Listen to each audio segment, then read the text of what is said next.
So, Ben, 8th grade, last day of school. Okay.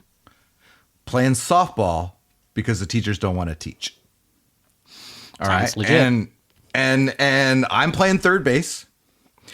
And Patrick Sizemore hits a ball into right field.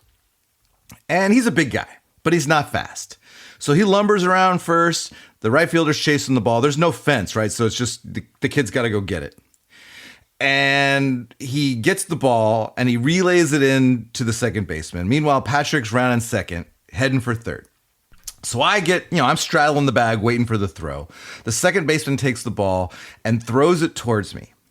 Just as Patrick's sliding into third base, the ball hits Patrick in the back of the head.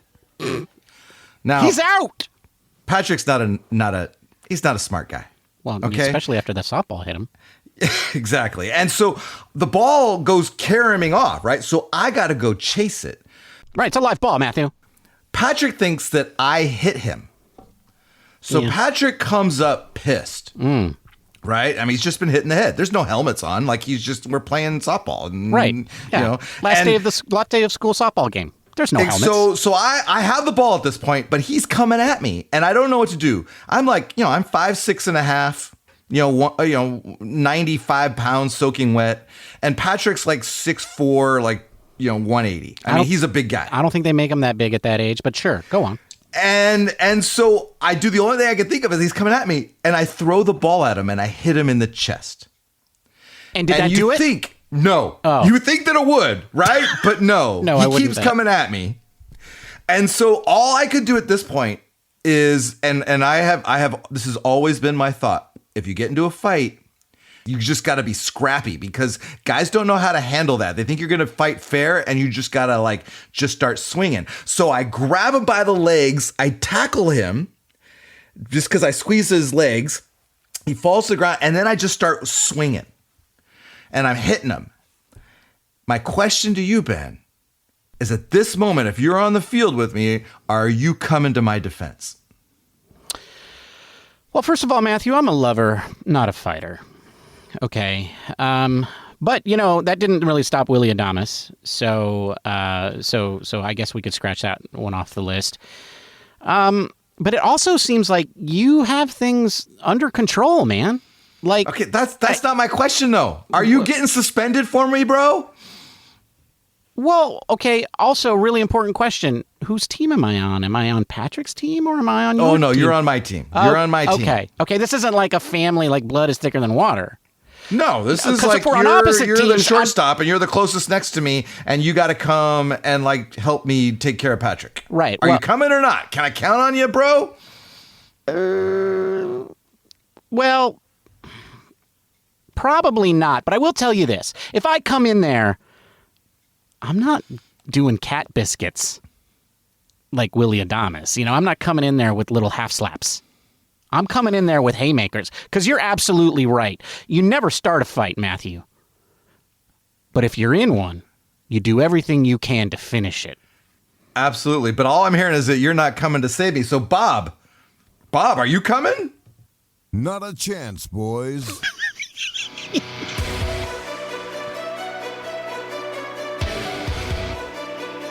The Giants are rolling. The vibes are flowing. It's time for Giant Cocktails.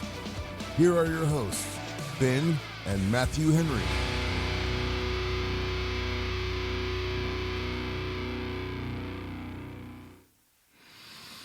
Matt Chapman and Willie Adamas would come for me. That's all I got to say about that. Welcome to episode 324 of Giant Cocktails. Ben George Contos had a 3.24 strikeout to walk ratio in his last season as a Giant before being waived by the Giants in August of 2017. Contos had a 3.05 ERA with an ERA plus of 125 over 6 seasons and 300 games played for the Giants. The TV guy? The TV guy. Huh. He played baseball? Yeah, it's hard to believe, but he did. He's got perfect hair. That's all I know about him. The Giants have had some good middle relievers. And the sad thing about middle relievers is that they're inherently forgettable. But we got some good ones. I mean, George is one of my favorite guys on the TV side. Well, 6 seasons. How many middle relievers can you remember that played 6 seasons with the Giants? One. His name was George Contos. Exactly. And that's because it's written here on our show notes. I guess the point is nobody remembers what middle relievers do or how long they play, do they? No, they don't. No, they don't. But some of them do make good TV guys. Yes, and he makes an excellent TV guy. I really like George Contos when he's giving us the rundown of the game. So, yeah. Anyway, I agree. Good old George. 3.24 strikeout to walk ratio, which sounds impressive to me. Sure. Matthew, you were digging deep for 324, I guess, though. I was. Because, how do you even come across that number? Do a search on Baseball Reference for 3.24 or 324 or .324. Anything that will come up. Right. And that one finally came up. Okay. Enough with the banter. Let's talk cocktails. Yes, let's talk cocktails. What are you drinking, Matthew? Bob, I'm bringing back a classic. It's been a few years since this appeared on our podcast, and I had an hankering for an Aviation. So that's what I'm drinking today, Bob, the classic cocktail Aviation.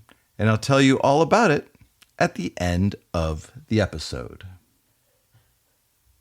What are you drinking, Ben? Well, thank you for asking, Bob. That's very kind of you. Bob, today I am drinking a Singapore Sling. And I just finished making it. It only took me an hour and 3 minutes. That's not true. It doesn't take that long. But boy, it has a lot of ingredients.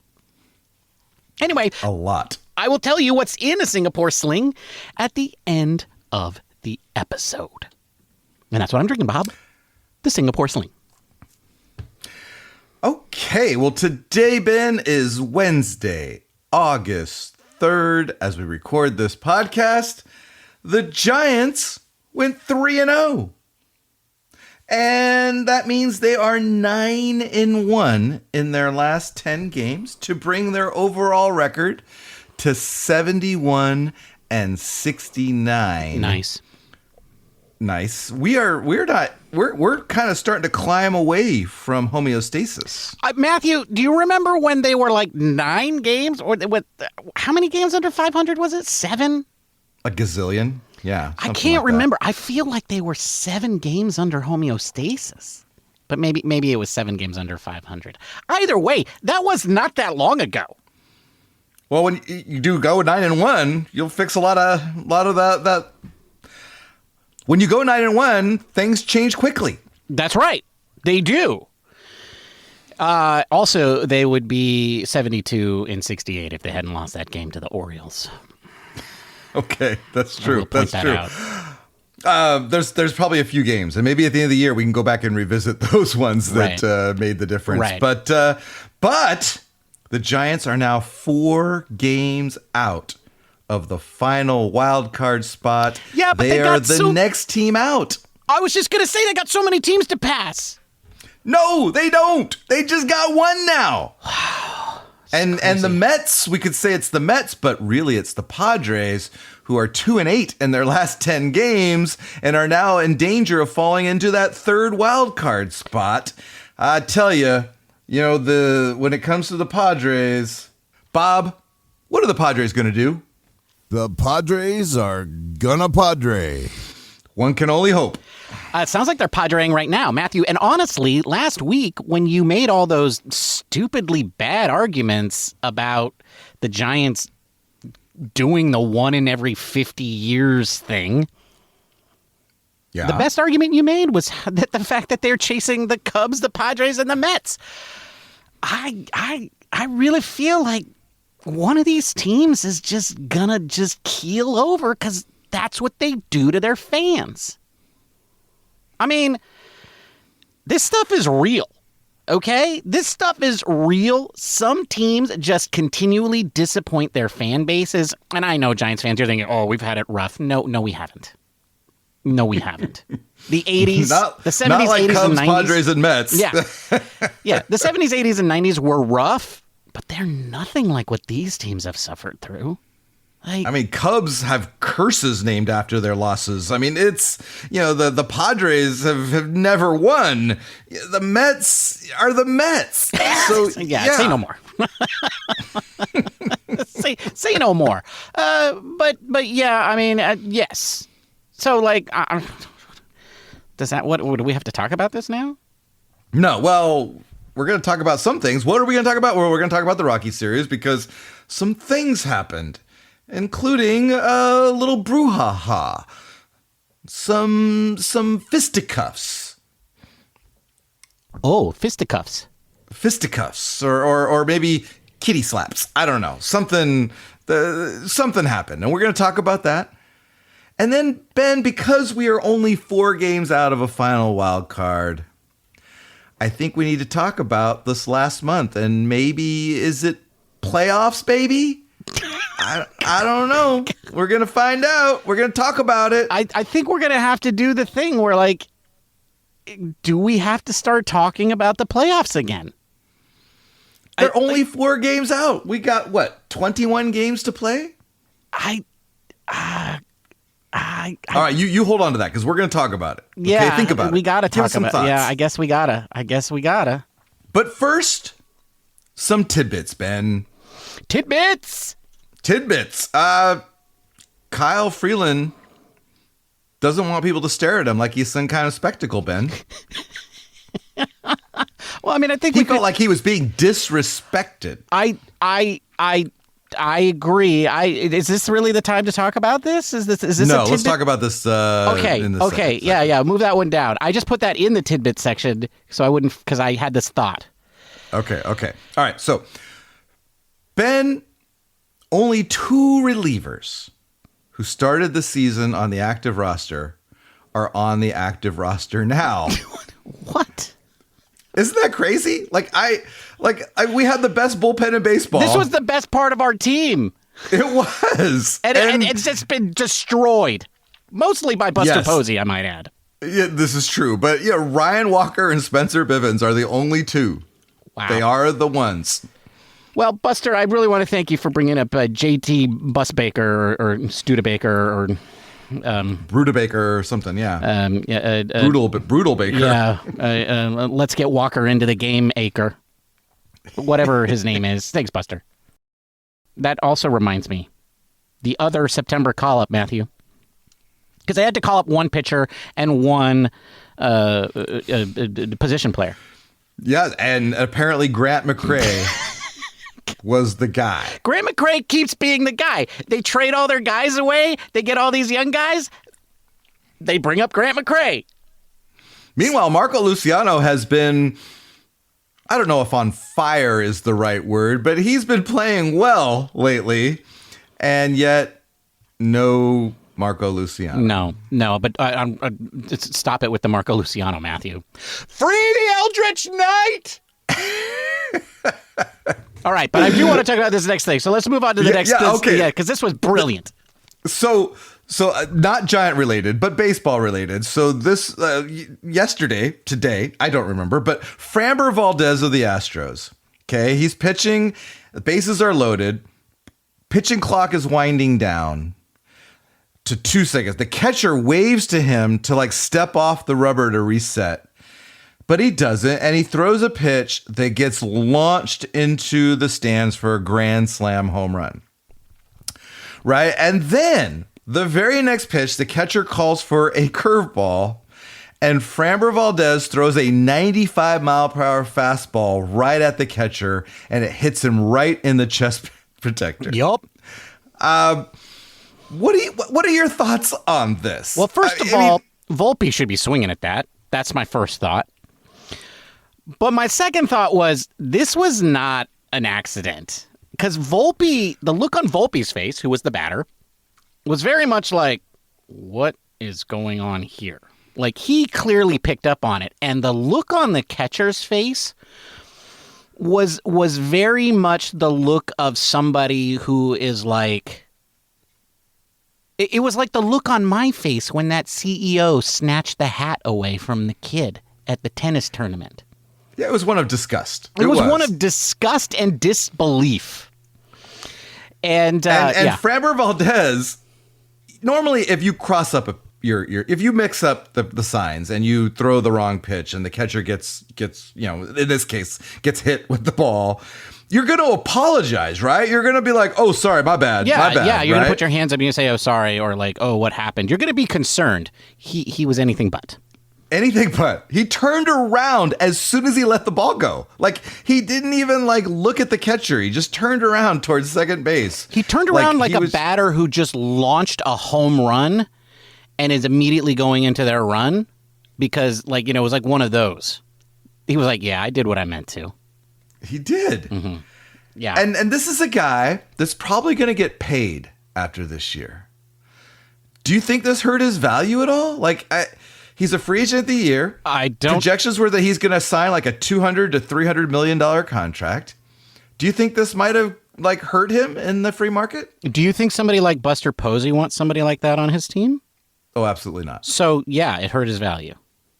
Right? I think if one person looks at you and says maybe, and then moves you into the no column because of something like that, then yeah, it hurts your value. I mean, that's a huge character check, right? And then the BS and the lying afterwards, right? Oh yeah, saying he apologized, he didn't mean to, all that. Oh well, he was said that they got crossed up and that the catcher couldn't because Framber Valdez has the pitch comm and he signals the pitches. That the catcher must not have heard him because of the crowd noise. It was just a bunch of BS. It really reminded me of that CEO guy who was making all those lies about oh, I thought he was giving the hat to me and yada, yada, yada, except your body language is telling a very different story. This is, I mean, first of all, you're the one who threw the pitch. You're the one who let those three guys get on base. You're the one who screwed up. You're the crappy one who lost in that situation. Your situation was your fault. You sucked. It's your fault. And the fact that you did something like that not only demonstrates that you can't control your emotions, but you don't even recognize when you're to blame. All of that was his fault. His fault. Yeah, and he's agreed. Taking it out on somebody else. I wouldn't even want to know that guy. Right? I wouldn't want to be in his social sphere. I gotta feel like the catcher and him had words afterwards, right? I feel like if I'm the catcher, he and I are having a quote unquote. It might be Patrick Sizemore all over again in the in the clubhouse. See, and I would have backed you up on that fight. Okay. Yeah, right, yeah. Even though it's a civil war, I did hear that they had a conversation behind closed doors with the manager. So,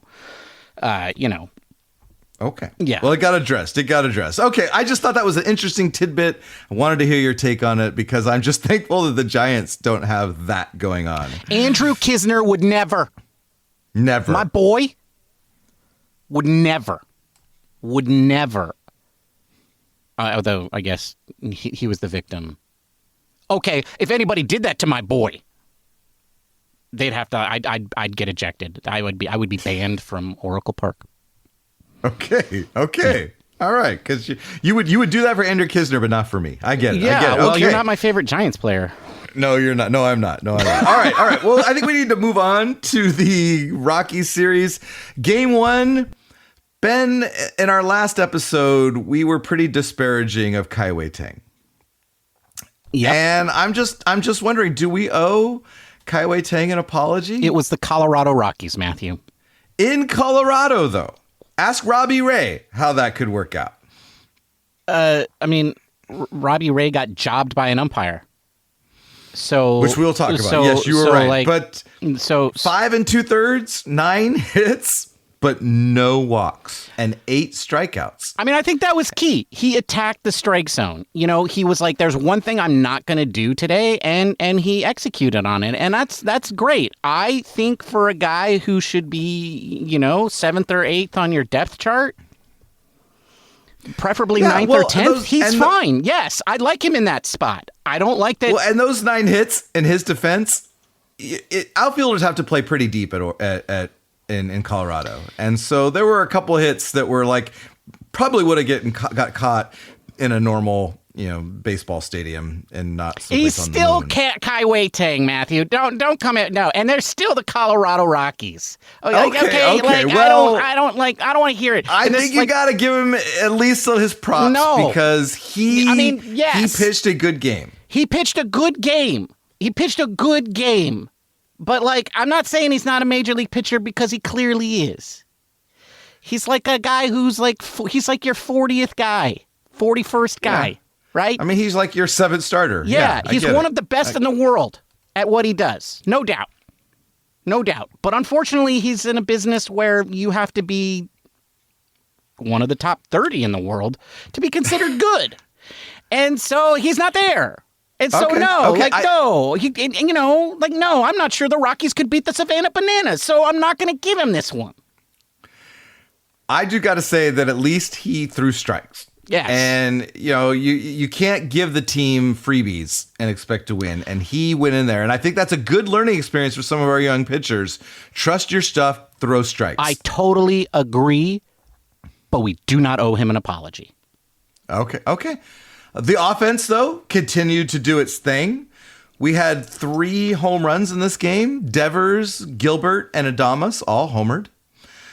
Gilbert, my man, I actually shouted him out at the end of last episode when I said, goodbye, go Drew Gilbert, right? And you were like, that's the one you decided? Well, he went 4 for 4 in this next game, including a homer off his former college teammate. Yes. Drew Gilbert. I'm becoming a Drew Gilbert fan. I like this guy. So you're claiming credit? Is that what you're saying? You're saying that I am claiming credit. Yes. That gave him the mojo. It worked. It was all you. It was partly. Yeah.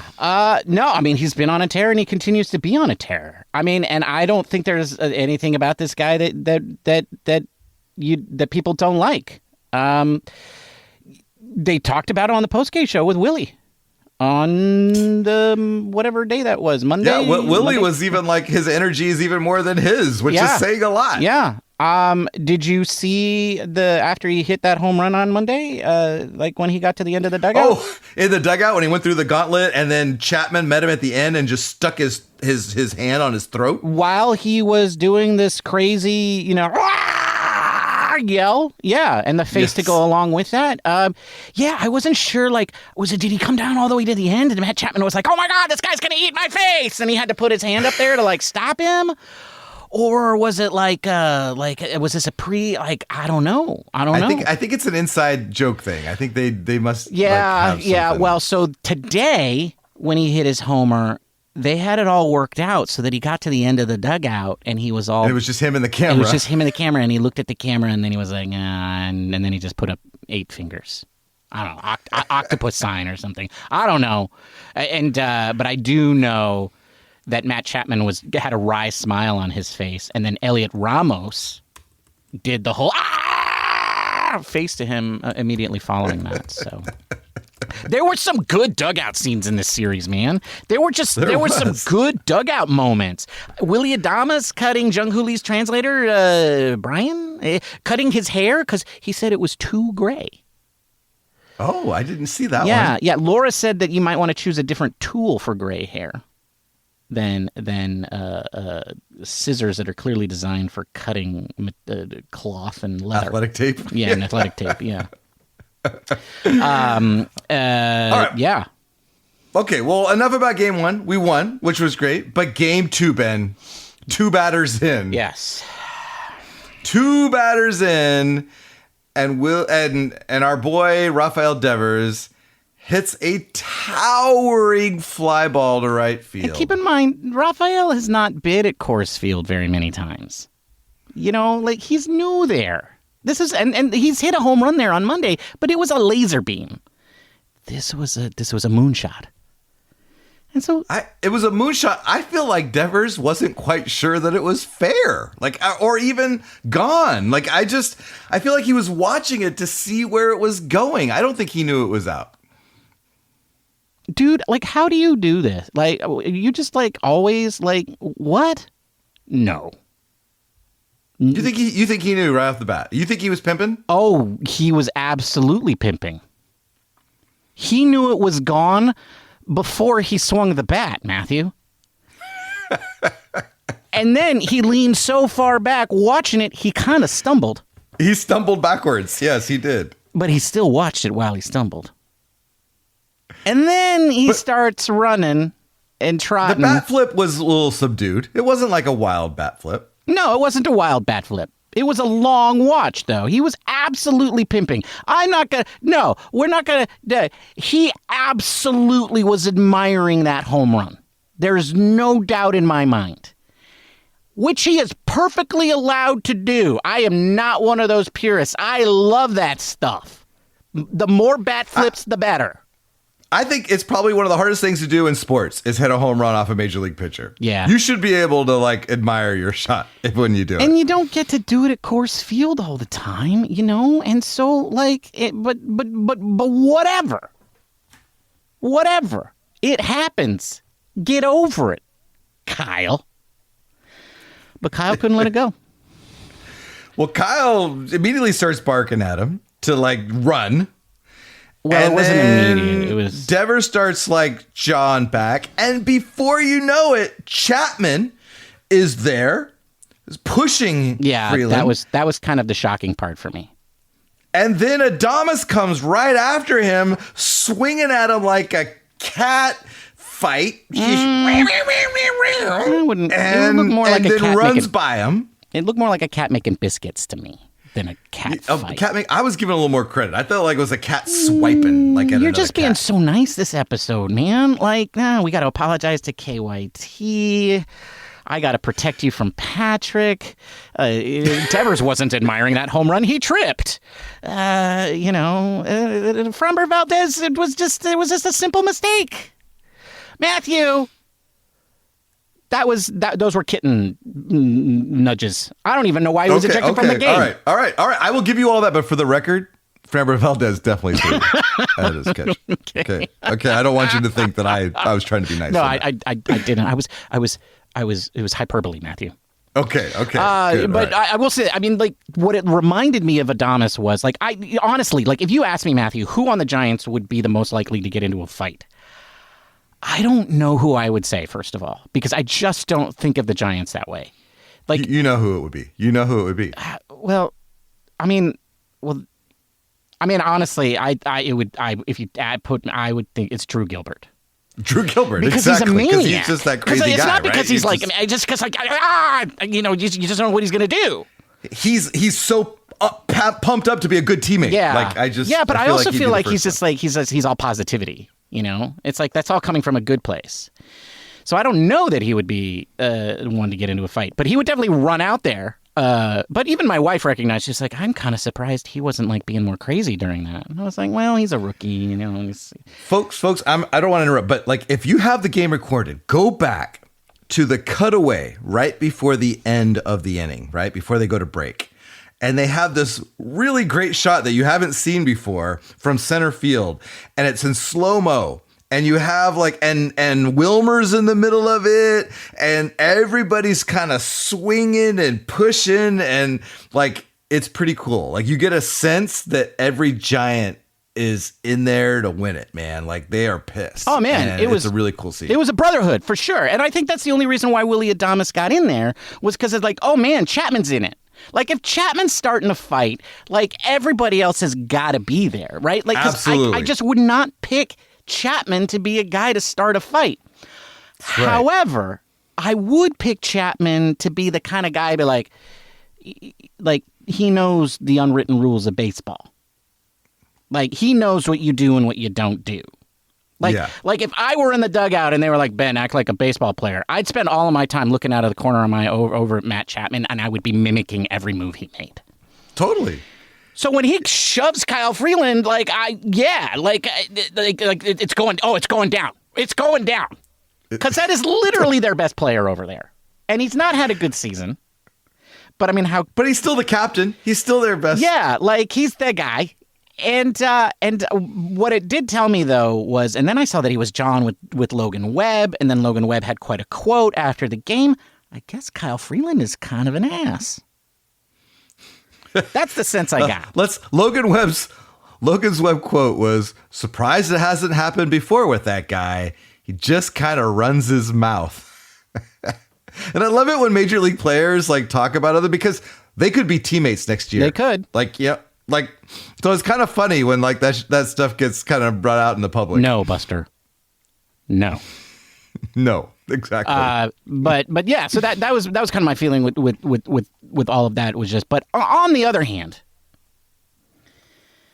I am kind of with Kyle on this one. Wait, what? Yeah. No, you're not. Well, a little bit. I mean, I don't think Devers no. I mean, if Devers wants to watch his home run, then don't throw fatty fastballs, right? I mean, all of these prima donna pitchers like Framber Valdez don't load the bases and then throw a fatty. Okay, exactly. Kyle Freeland, try not to suck so much. On the other hand, I don't see how that team isn't getting in fights all the time, every day. And I get it. By this point of the season, they're probably just worn down. But at some point in the season, you think the dog would have come out, the rabid dog, that just before it was dying. I can't see why the Rockies aren't getting in a fight every day with the fans, with the umpires, with themselves, with the Savannah Bananas, all the time. I just don't understand. I get it, Kyle. I get it. If I was on that team, I'd be fighting too. What I love most about this whole game, Ben, was that Kyle Freeland threw 8 pitches and got the loss. Yeah, that was pretty spectacular. Oh, that reminds me, Matthew, I wrote this down and I have to say it. Okay. Because otherwise I'm going to forget. I'm going to feel bad about it. Kyle didn't want people to stare at him like he's some sort of spectacle. He said, "I'm not a spectacle." The thing is, Kyle, you are a spectacle. Kind of are. You and the Rockies are an absolute spectacle. And people are going to stare at you. And no, it's not good. So, try not to suck so much. Stop being such a crybaby. All right, we're running out of time before we move on to the next game, though. But Devers playing third base out of all this, that was an interesting thing. He hasn't played third base over a year. And he made some smooth moves, too. He looked good out there. He did. Of course, the very first inning, he's out there, gets a hard shot thrown at him. So good for Devers. It was great seeing him play some third base. Everybody stepped up and did their thing. Schmidt gets brought in after getting plunked the day before and hits a key home run. I love watching this kind of baseball from the Giants. I just love it. I know. I agree. I told you there was enough content to talk about for this series, man. You did tell me. Tell me. It was good. It was good times. It was good vibes. And we don't have to talk about Game 3 so much, but Gilbert homered again. Woo! And 17 consecutive games with a home run by the Giants, which I think is a San Francisco Giants record. I got to say this, Matthew. I really do like our left-handed center fielder. Oh, Ben. Sorry. Anyway, let's move on to segment number 2. Playoffs, baby. Ben, the Giants. Fangraphs projects the Giants record. And I don't understand how they do this right now because you can't play half a game. But they're 81.5 and 80.5. Okay. Let's round up. I agree. Let's round 82 up. 82 and 80. Let's round up. 82 and 80. Yes. Is what Fangraphs is projecting the Giants. They have a 3.3% chance, according to Fangraphs, to make the playoffs. Right. Which is now 5 times more than it was 5 days ago. That's right, because it was 0.6. Yes. And now it's 3.3. That's a crazy increase, man. if I had invested in that stock at 0.6, I'd have a 5-bagger right now. So, well, is it time to start believing, Ben? No, Matthew, it is not time. Yes, yes, it is. It's time to start believing. No, it is. I mean, okay. 21 games left, Ben. We're only 4 games out. Why couldn't we catch them? I'm thinking. Yeah, okay. Just because it hasn't been done before and all stats say that it's hard doesn't mean it can't happen. They're only 4 games out. First of all, I don't think it has happened before. It has happened before, and there's always a team. It's happened lots of times. Lots of times. There's always a team that comes charging in. The thing is, it's just never your team. It's always like, I don't know, the Twins. It's always like the Milwaukee Brewers. Or the Tigers or something, Yeah, it's like, it's never your team that does it. And I think the things that really stick out to me, I really don't want to say this, but it's the vibes, isn't it? Well, it's the vibes are good. I mean, the vibes are good because they're playing good. And then I think that's a positive feedback thing. I also think they're taking advantage of a bad schedule, like bad teams. And that's good. I think also guys have settled in. That's good too. I think they let the season get so out of hand that they've finally moved on from guys that were just struggling day in and day out. And now they're putting in better performers. But we've also had some miracles like Luis Matos. Drew Gilbert, not a miracle. I mean, that was intentional, right? That was intentionally traded for. And it's just a few games, but So as long as these things keep happening,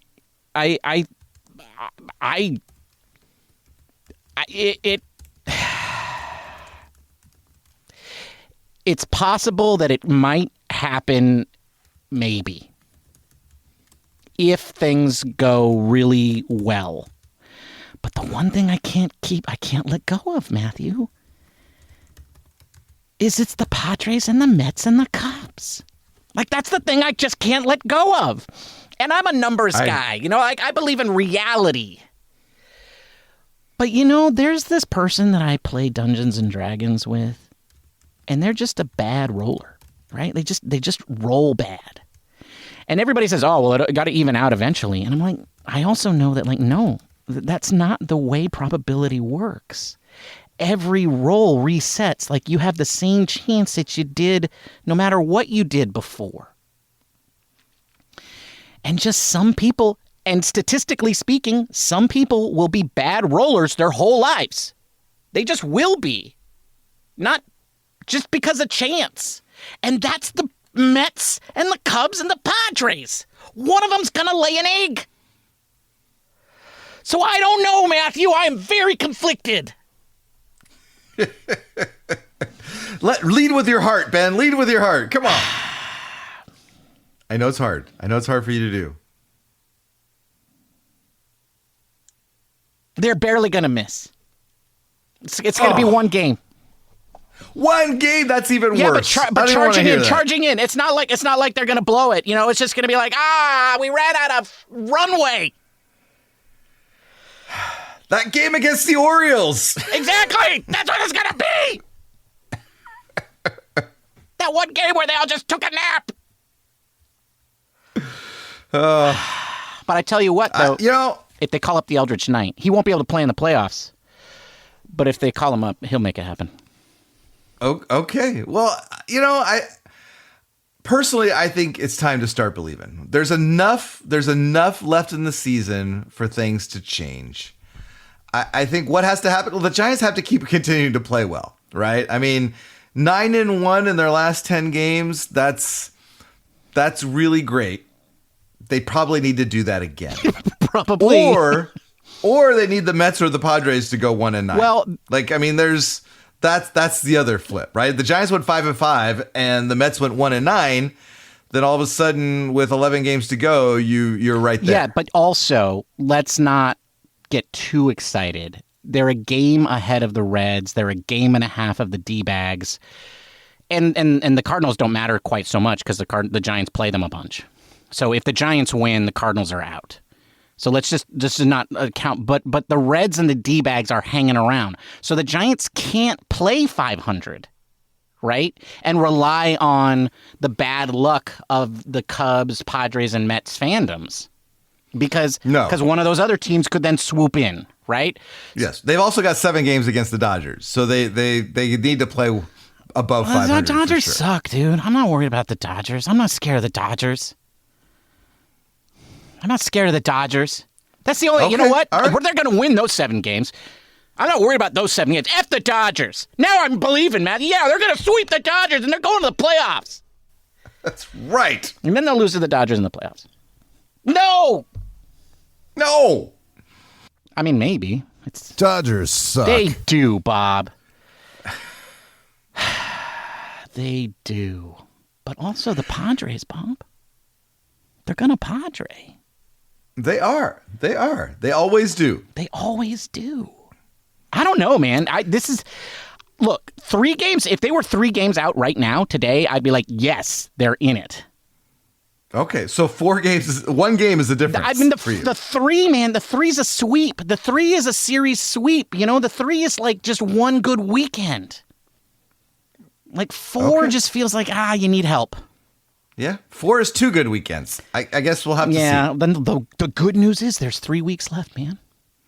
Exactly, there's 3 weekends. That's right. And, but I do want to leave, let's wrap this up with one last thought.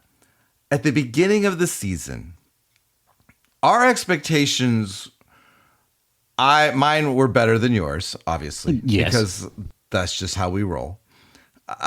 But taking into consideration the previous few seasons, the new turnover with Buster, all the things that we've been going through, if the Giants finished, 4 games over 500 at the end of the season, but didn't make the playoffs, would the season be a success? I mean, I think that depends. I think it would really depend on what we learned about the guys that we have. Because that's more to me than the record. But 4 games over 500, and we have one of the best 15 hitters in the game on our team. We have one of the best hitting shortstops who plays decent defense. We have a really good core of a pitching rotation. We have a young crop of players who are proving that they can stick. I think all of that's positive. I think there is one, I think the bullpen definitely took a step backwards by intentionally so. Yeah. But yeah, I think generally speaking that, this was a step forward. And that this team is not far away from being a competitive team, like a playoff contending team. There are things that need to get better. There are pieces that are missing. I think the rotation is missing a piece. I think the bullpen needs to be rebuilt. But I think we got enough of the young guys to click that we suddenly do have a good core. Like, I don't feel like the Giants need to go out and make a major adjustment to the lineup. Agreed. Yeah. So, I think it was positive. I think it's just like now there's just holes. There's holes in every group that need to be filled. But I think the good part about that is that now we know where those holes are. I think going into this season, there was a lot of more unknowns and question marks. And with the addition of Devers, I think, and with Robbie Ray rebounding this year and having another year under contract, I think there are some things going into next year that set us up for some better vibes. I agree. And for me, that was actually a big thing about this season. This season was about figuring out what you had. And I think that question has been answered, right? Yeah. For better or for worse for certain individuals. But overall, I think enough of these have been positive that you feel like, okay, now we know what we need to fill the gaps. And we have some big needs, but not, they're not impossible to fill. But they do have you going, Framber Valdez, All right. Well, upcoming, Ben, you mentioned the Cardinals. Yes, we're playing the Cardinals because we played them a lot over the last month. Because we haven't played them at all yet. Yeah, so there's 6 games against the Cardinals over the last 21 games. The Cardinals are 70-71. They are 6-4 in their last 10 games. They're 36-33 at home. Overall, though, they have a negative 36 run differential, and they're 38-45 against teams that are 500 or better, which the Giants are. So we'll see how we do against the Cardinals. But we do need to win at least 2 out of 3. At this point, we can't afford to lose any series. Sweep! Annihilate them! Yes. Isn't it time for the booze, boys? Yes, it is time for the booze, Bob. What are you drinking, Matthew? Well, Bob, I am drinking the classic cocktail called Aviation. What's in an Aviation? Well, it's got 2 ounces of London dry gin. I am using Bombay Sapphire, which is a 47% ABV, 94 proof, which is that's where you want to be. You want to be above 90% on something like this. 3/4 of an ounce of lemon juice, a 1/2 ounce of Luxardo Maraschino Liqueur, a 1/4 ounce of Crème de Violette, and you're going to put all those into a cocktail shaker with ice, give it a good shake, and then double strain it into a chilled coupe glass, and you're going to garnish it with a brandied cherry.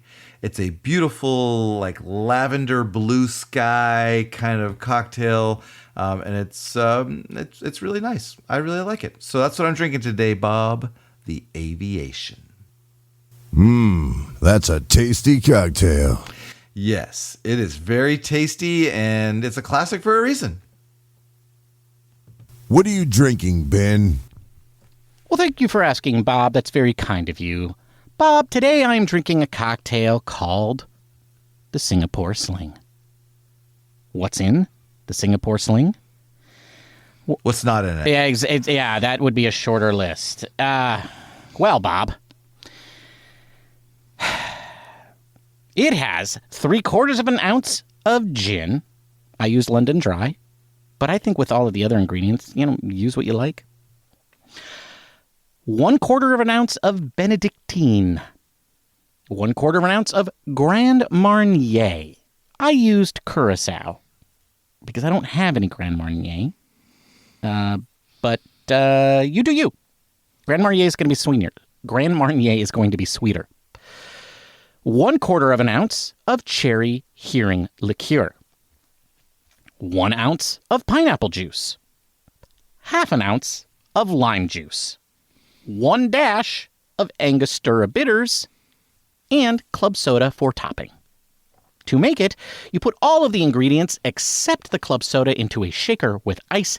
You shake that until well chilled, and then you strain that into a highball, which you fill with ice and then top with club soda. And you are to garnish this with an orange wheel and a cherry. I used candied orange twists and 3 brandied cherries. And what you get is a very light and refreshing, not overly sweet, but quite flavorful cocktail. Leans a little on the orange side, at least for my palate. And it's actually quite good. And not at all sweet, but also not overly boozy. It was quite nice. I enjoyed it. Perhaps I will need to drink more slings. And that's what I'm drinking today, Bob. The Singapore Sling. That's a tasty cocktail. I enjoyed it. It was way too difficult to build, and it had way too many ingredients that were weird, so I don't know that I will drink it that often, but it was nice. And that's a wrap. Thank you for joining us. We will be back on Monday as the Giants sweep the stupid Cardinals, who I hate. If you can't wait that long, you can find us at pretty much all of the social media places. How do you know that we're there? Because you can find the username Giant Cocktails. One of the places where you can find us is definitely YouTube. So run over there to like, subscribe, and comment. You can also comment on Spotify. But most importantly, be sure to give us a positive rating at your podcasting platform of choice, such as Apple Podcasts or Elliottify. Matthew, it was very fun talking San Francisco Giants and their dwindling yet still smoldering playoff hopes today. Until next Monday. Cheers, my friend. Cheers, Ben. Bye, everybody. Goodbye!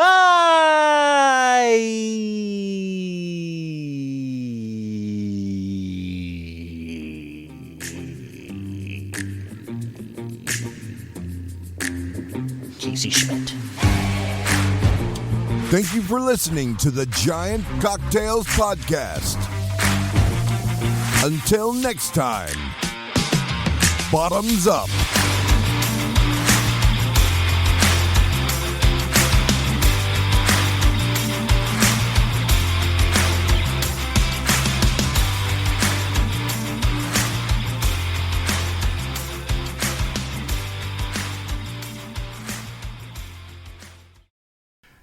I'm still resentful that you wouldn't come fight Patrick Sizemore. First of all, you said this 13-year-old man-child was 7'2" and weighed 300 pounds. Like, He was like 6'2", 180. He was a big guy. okay, first of all, and when you were 13, I was what? I was 8. Okay, so like if I'm gonna come in there, like I'm gonna be biting kneecaps. Ben, you were like my brother. You should be coming in swinging. After you're already beating a guy? I don't know. It sounded like you were doing. I don't know, man. I don't know.